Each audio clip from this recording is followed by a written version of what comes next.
大家好，我是议员。记得前阵子我才有发布一个影片说要让国王去审核移民吗？那在昨天官方就发布了一个公告，提到有关于移民的事情，其中最后一项就有写到是否所有移入的角色都会占用名额呢？答复：在进入征服赛季的王国中，只有战力达到2500万级以上，且市政厅达到25等级以上的玩家才会占用名额，证明说我们的反馈成功了。虽然不是让国王审核，至少不会让一些小号移民进来都会占用到名额。这也算是官方做出的妥协吧。因为我看到评论区有些观众就讲，如果让国王去审核的话，很大可能有些玩家一辈子都不用想移民了，因为有些可能讲难听一点就是农夫啦。老实说是很多王国都不想要收他们的，找不到地方可以移民，间接性他们就会弃坑了。还有看到有些观众说，如果让给国王去审核的话，国王的权力就变得很大，之后还可能出现贩卖名额的问题。那你们觉得官方做出的这个妥协，你们能够接受吗？玩家跟策划沟通是真的很重要的。不过那天我发布了影片之后，我看到下面评论区有观众写一个东西给我，有很多人对公司配置不了解，客服基本可以算是最底层的部门，他们只能给玩家提供一点点帮助。我是开发人员，我们只会和设计师、项目管理人员一起工作做改动，基本只有市场部门能提改动要求，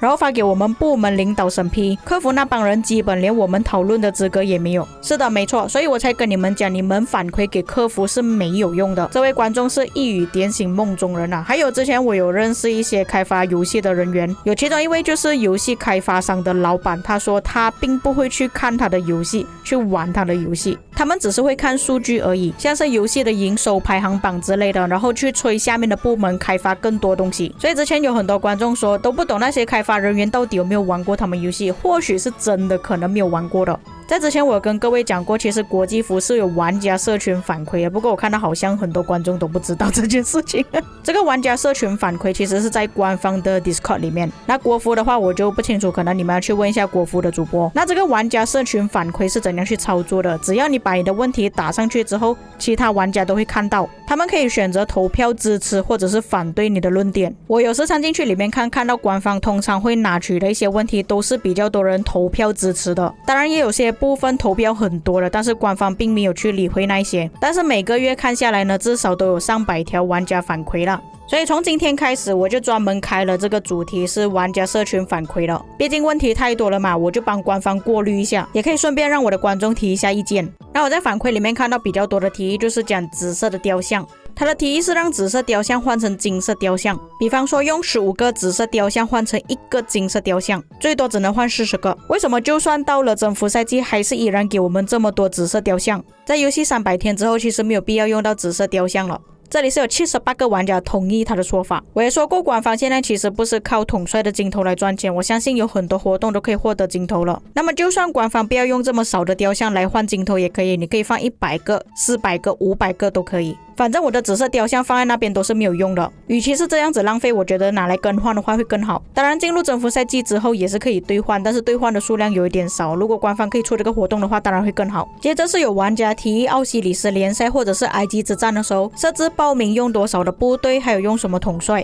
这样才可以找到旗鼓相当合适的玩家跟你一起匹配。当然官方要保留现在的玩法也是可以，不过这个玩家提出了2个选择，那我觉得他的想法是很好，不过官方如果真的做出来的话会比较混乱一点，实行的可能性很低。增加更多活动去获得吕布或者是貂蝉，不然就把他们移除掉。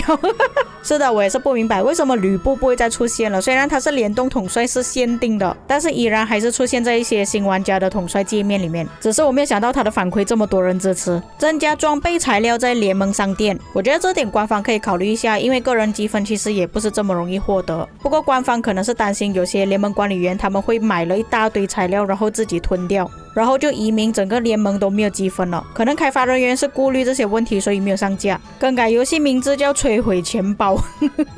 这个就跟我们中文叫官方改成氪金觉醒一样的道理。接下来这个反馈我觉得是有必要的，他说报告没有办法看到军器的详情，就是说我们现在看到那些报告啊，你出来的那些属性加成到底有多少，全部都是写总数的，你没有办法分辨哪一个是军器的。加了之后可以更方便看到对方他的军器加成到底有多少。我个人觉得这个是很重要啦，所以我支持他的说法，让装备变得更便宜啊。白银钥匙现在变得很没用，请让他们变得更重要，可以加入第1代的统帅进去白银宝箱。那我觉得这个也是可以考虑啦，像征服赛季的玩家或许可以通过这个方式获得第1代统帅。不过我觉得官方会实行的可能性是真的很低，增加1至3分钟的集结，这个在埃及之战里面有，但是我们日常的集结是没有这个东西的。这个其实对于那些用小号开集结去打城寨的是蛮有用的啦，我觉得官方可以考虑一下。这个是希望官方做出王国的排行榜，每天更新或者是1周更新3次的，你们觉得有没有这个必要性呢？再来这个问题是很多玩家开小号的噩梦了，要求设置一个按钮可以跳过开始的教学。没错，相信各位开小号的时候都会看到前面很大一段的又臭又长的内容，尽管你已经玩这个游戏很多年了，他还是教你怎样去玩这个游戏。我认为这个是有必要的，因为我本人有8个小号，我经过了8次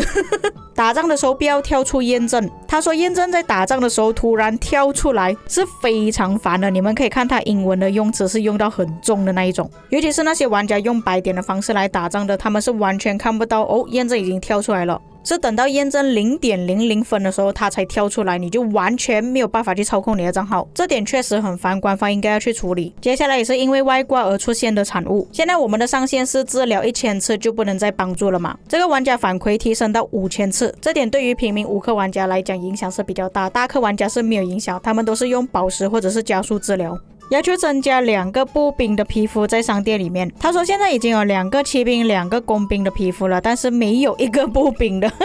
步兵玩家真的是可怜啊，完全没有人权。但是你们看这里的支持数121个人已经算是很多了，都是来自步兵玩家的哀吼啊。这个玩家反馈是让国王可以送一些玩家回去第1区，不过最近的更新官方有讲过，如果是结束了失落之地，他们就会自动送去第1区，间接性也算是改了他这里的要求吧。统帅的演示动画就不要再出现了，如果你是已经提升了统帅，像我们平时抽1把钥匙的时候，有些统帅是已经召唤了并且已经升满了，他还是会跳出动画，这个玩家就要求不要再出了。还有要求侦查太多次会一直跳验证的问题，征服赛季剧本要求理查跟李成规回去黄金宝箱，还有城市根本不够大放这么多的装饰，官方没有必要出这么多的装饰，我觉得这个还可以吧。这个就跟衣服一样，如果你觉得这个衣服不好看的话，你就收起来，好看的话就放出来啦。我个人觉得装饰没有什么不妥啦，其他上面的其实还可以接受。希望移民令的费用减少，到达一定的等级之后就可以获得免费的移民令，给予那些没有氪金的玩家。这个提议是很好啦，但是我觉得官方不会接受。接下来这个反馈我相信有很多玩家都会接受的，用1000金币派斥候军去采集符文，如果这个可以更新上去是真的很好。因为你打仗的时候你派兵过去采集，你会拉到你自己的部队，不然就像每次打仗的时候又把城市飞回去采集符文又飞回来，很麻烦。建立一个没有水晶科技的征服赛季剧本，有很多玩家选择移民到 K2 或者是 K3， 因为每3个月就要花上千美元，训练部队制作装备已经花了很多钱，他们还要花钱在征服赛季剧本的水晶科技。不过他这个要求是限制在 C 或者是 D 王国，可是我觉得这样子不公平吧，为什么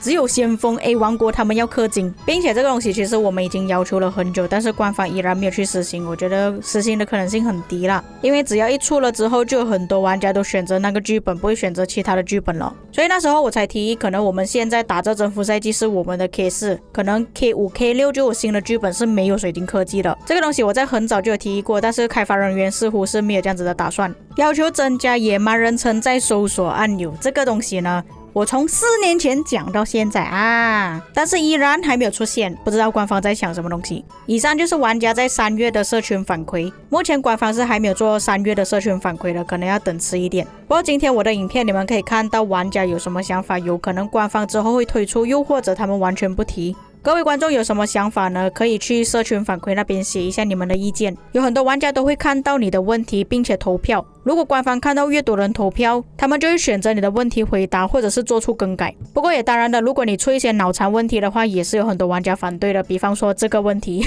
让阿斯可以踢掉盟主，如果那个盟主太烂的话，其实很少会看到有反对啊，这个反对59已经算是蛮多了。而且也可以看到他们有时候写一些很有趣的反馈，可以一起笑笑讨论一下。各位观众有什么想法呢？可以在评论区给我知道。以上就是本期内容，我们下期再见。